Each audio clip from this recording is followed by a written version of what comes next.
ね、よく聞くのは F ですね。これが抑えられないですね。b マイナーとか勘弁してくださいというぐらいの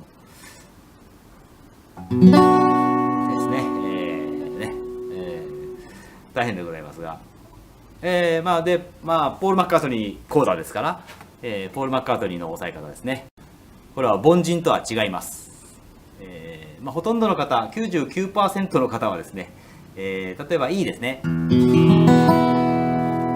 のメジャーコードの場合、中指が5番線の2フレットに来て、その下に薬指が来ますよね。ところがポール・マッカートニーは薬指が5番線の2フレット、そして中指が4番線の2フレットという形。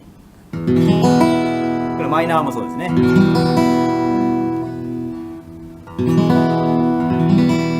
こういうふうに、反対になります。これはですね、これからギターを覚える方はこういう形で覚えた方がいいと思います。ほとんどの教則本とかですね、誰に聞いてもこういう中指が上に来る押さえ方ですが、これだと例えばこの後に C に行こうとした時に入れ替えなくちゃいけませんね。指をちょっと浮き上がってあまり美しくありませんが、ポール・マッカートニーのこの E の押さえ方ですと C に行く時に中指はそのままでいいわけですね。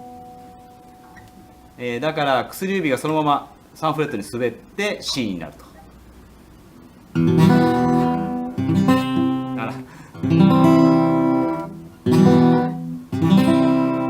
という感じで、非常にコードチェンジがしやすいというメリットがございます。